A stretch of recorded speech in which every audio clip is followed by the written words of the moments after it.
I continue my comments on the philosophy of taxation. I will put the link to the introduction in the description. I was talking about libertarian views on taxation and Marxist or socialist views. And in a libertarian society, the weak would be left suffering.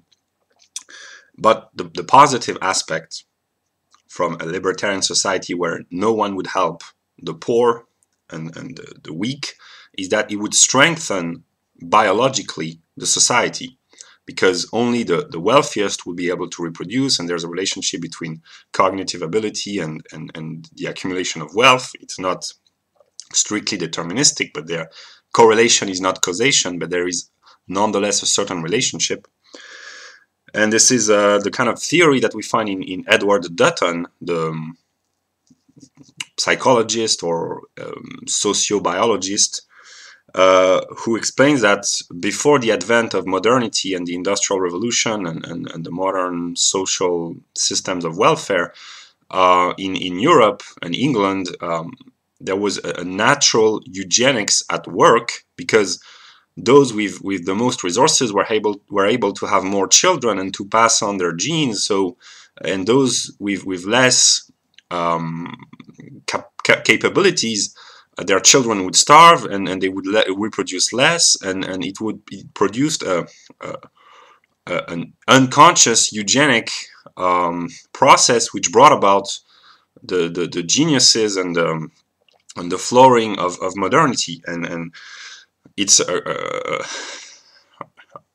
cynical but nonetheless clear-minded view of some authors that modernity has brought about many progress, but also the stop of natural selection, and that the modern conditions of life are dysgenic in the sense that they prevent the most intelligent, the most capable, the most ambitious to have more children, and they enable the least capable and ambitious and intelligent to have more children. I must be ruthlessly honest. This is how things work, and I will speak the truth as long as I can. So yeah, and the dialectical negation of radical libertarianism is that in a libertarian society with no welfare state and very few taxes, the rich, the aristocrat, the wealthy feel a sense of obligation, a sense of moral duty towards their community, and they feel a sense of having to share their knowledge with those who are less fortunate. And that's a dialectical twist, a moral duty implemented in the minds of the rich by God to force them to share their excess of wealth with those less fortunate. And this is what in ancient times, in antiquity, we called, I don't know if it's the same word in English, but evergetism. The idea that in ancient civilizations of the Greek types, the wealthy had a moral duty to share their wealth with the community by financing shows, public meetings, theaters, public buildings, public architecture, food, eventually, a distribution of wheat and of edible food. So the rich were in some sort of an aristocratic competition to gain moral prestige and social status by sharing their wealth with the less fortunate, and the will to triumph and to gain social status by showing how noble and how generous one is was a driving force behind many political manifestations of public life in ancient times. And most notably, the most famous example is it's kind of a different, but in the Roman Republic of old, before the advent of the empire and the civil wars,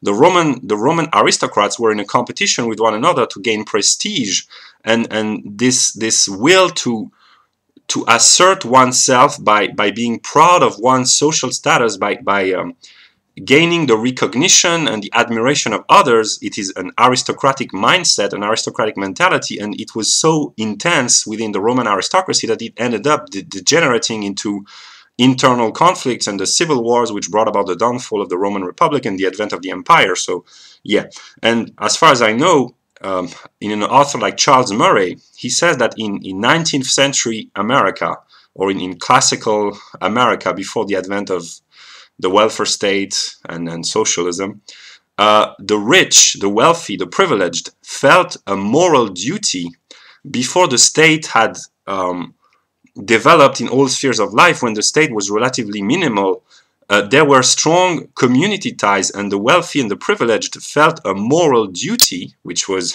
implemented in their mind by God, to share the wealth with others, and there were strong solidarity ties and acts of generosity and public donation, and they financed, for instance, universities or academias or libraries, or I don't know if they financed public structures. I don't know, but at least I know that they financed education, and they financed, they helped the poor. But in an American sense, to help someone means to help him or her help himself. Give a hand, not a handout. Is that what Kennedy said? that's quite comical.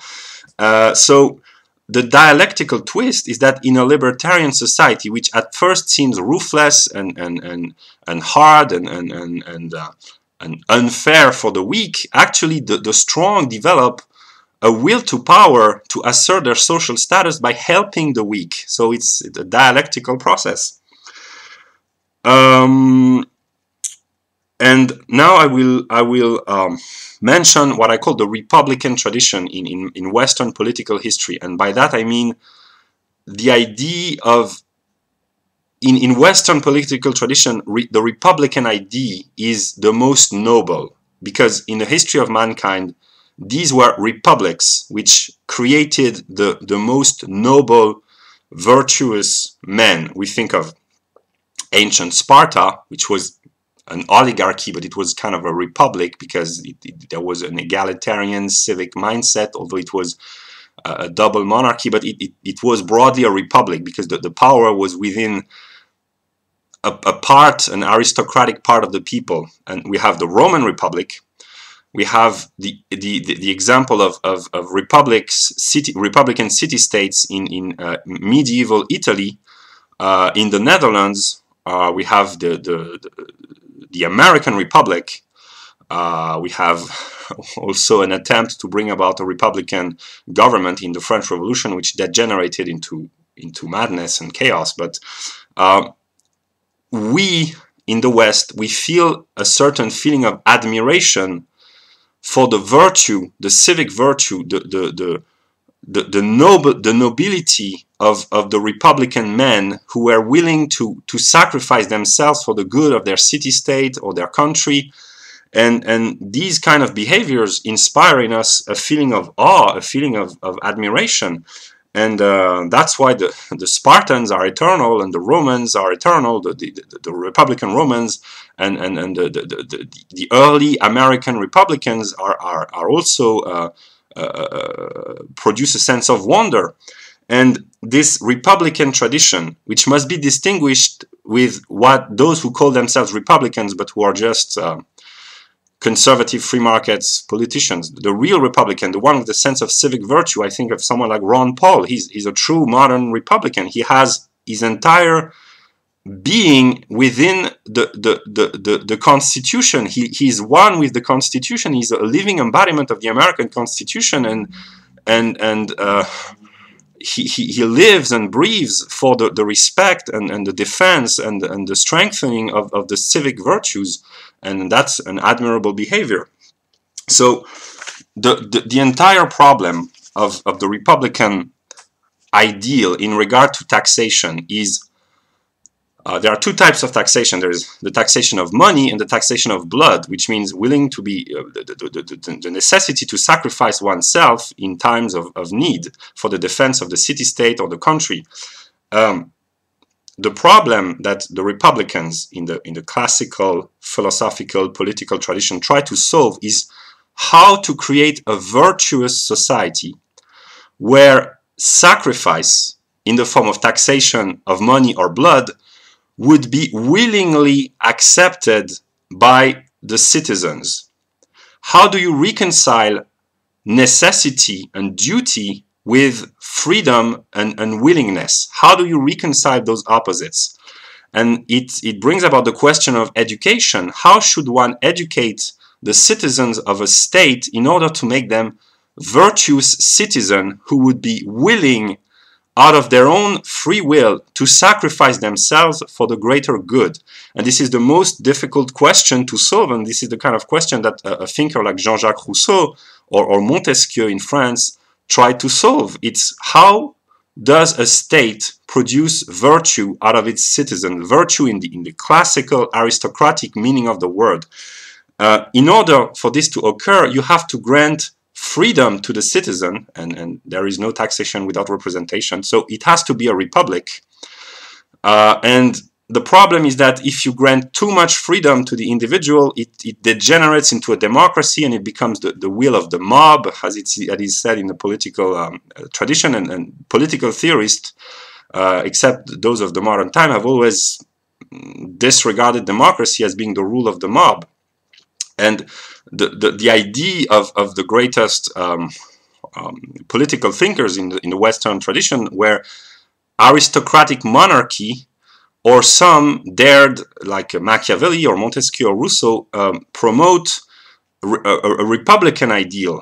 And the contradiction that one must solve in the political realm through in order to achieve this republican concrete unity, and it was the dream of the young Hegel, is to create the conditions which would bring about the will from the citizen to self-sacrifice and to find their virtue and their happiness and their sense of higher self in the self-accepted sacrifice of themselves. And yeah, and this is what Nietzsche calls the overman, is the one who willingly joins within the totality and sacrifice his own individual selfhood for the greater good of the totality. And this is a view that Nietzsche had, and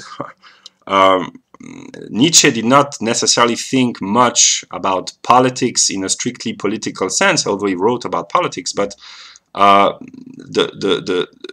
true Republicans, the virtuous Republican men, those who are willing to sacrifice their individuality for the greater good of the totality, they are, in the realm of politics, they are overmen, and that's why they inspire awe and admiration, because they joyfully participate into the life of the totality, which in this case is objective spirit, their society, their constitution, their city-state, their fatherland, or their country. And yeah, and so when we are confronted by the Republican question and the Republican problem, as I define it, we are confronted with the question of education. How do we educate the citizen so that they might willingly accept to negate their freedom and to find their true freedom in the negation of themselves? And that's the whole question, the entire question of education. And I will make a third video about the topic of taxation.